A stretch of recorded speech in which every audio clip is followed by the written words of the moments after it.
ఓం శ్రీ మాత్రే నమః. వరలక్ష్మి వ్రత కథ. సకల ముని గణంబులతో కూడి రమ్యమయ్యున్న కైలాస పర్వత శిఖరంబున నానావిధంబులగు మణులు చెక్కినదియు పాటలములు అశోకములు సురపొన్నలు ఖర్జూరములు పొగడలు మొదలగు పెక్కువృక్షములతో కూడినదియునై కుబేరుడు వరణుడు ఇంద్రుడు మొదలగు దిక్పాలకును నారదుడు అగస్త్యుడు వాల్మీకి పరాశరుడు మొదలగు ఋషులకు నాటపట్టియుందు కల్పవృక్షపు చేరున రత్నమయమైన సింహాసనమునందు నింపుగా కూర్చుండి ఉన్నట్టి జనులకు సుఖములు కలిగించువాడైన శంకరుని చూచి పార్వతీదేవి సకల లోకంబుల నిలుచు సకల భూతములందును దయగలిగి ఉండినట్టి ఓ నాదుడా, రహస్యమై పావనమైన ఒక శుభవ్రతంబును నాకు తెలుపుము అని లోకముల మేలు కోరినదై అడిగాను. అంతటనీశ్వరుడు పార్వతికిట్లనియే, ఓ పార్వతి, వ్రతముల్లోనెల్లా నుత్తమమైన వ్రతం ఒక్కటి ఉన్నది. అది సకల సంపదలకు మూలమైనది. శీఘ్రముగానే పుత్ర పౌత్రాదులను ఒసుగునది. ఈ పావన వ్రతము వరలక్ష్మి వ్రతమును అనబడును. ఈ వ్రతము శ్రావణ మాసమునందు పూర్ణిమకు ముందుగా వచ్చడి శుక్రవారం ఆచరించవలెను. ఓ పార్వతి, ఆ వ్రతము చేసిన స్త్రీకి కలుగు పుణ్యఫలంబు చెప్పిదం ఆలకింపుమని పార్వతికి పరమేశ్వరుడు చెప్పగా, ఆ పార్వతీదేవియు శంకరుని చూచి, నాదా, ఆ వ్రతంబు నేవిధితో చేయవలెను? ఆ వ్రతంబునందే దేవతను కొలవవలెను.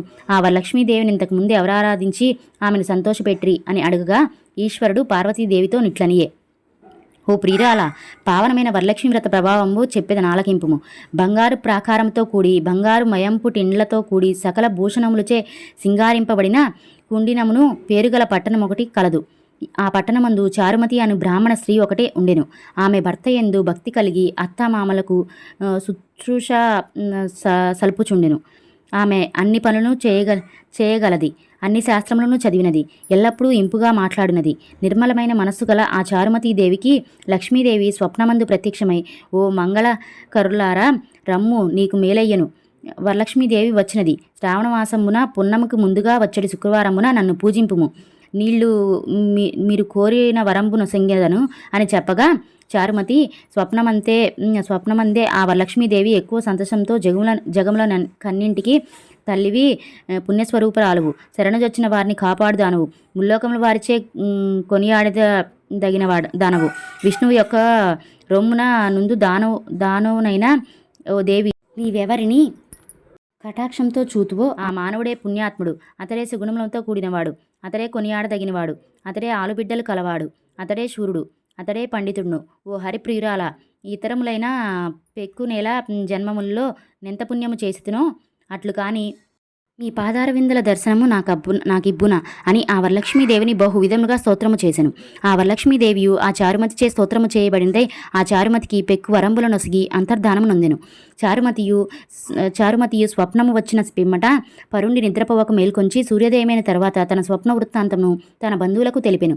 బంధువులను చారుమతి, నీ స్వప్నము బాగుగానున్నది, మంచిది, మనమందరము అలాగే చేయుదుమని నిశ్చయించుకొని శ్రావణ పూర్ణిమకు ముందటి శుక్రవారం ఎన్నడూ వచ్చినాయని ఎదురుచూచుచూచుండిరి.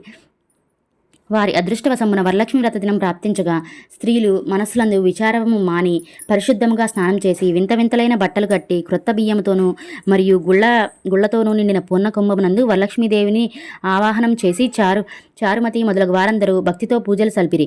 పద్మాసనే పద్మకరే అనే శ్లోకం చెప్పి ఆ వరలక్ష్మీదేవిని ఆవాహనం చేసి మరియు కల్పమందు చెప్పబడిన ప్రకారము షోడశోపచార పూజలను చేసి కుడిహస్తమందు తోరమును కట్టుకొని నేతితో చేయబడిన భక్ష్య భోజ్య చోప్య లేహ్య పానీయాది సకల విధి పదార్థములను నివేదన చేసి చక్కని నిష్ఠగల యొక్క ముసలి బ్రాహ్మణుడికి 12 భక్ష్యములను దక్షిణా తాంబూలములతో వాయనమిచ్చి ఆ దేవి సన్నిధానమున తాము నివేదన చేసిన భక్త్య భోజ్యాదులకు సకల పదార్థములతో కూడిన అన్నమును తనివి తీరా భుజించిరి. తర్వాత వరలక్ష్మి ప్రభావమునన్నే చారుమతి మొదలగు స్త్రీలందరూ వరలక్ష్మీదేవి అనుగ్రహం వలన ముత్యాల మాణిక్యముల హారములను మెడనిండా ధరించిరి.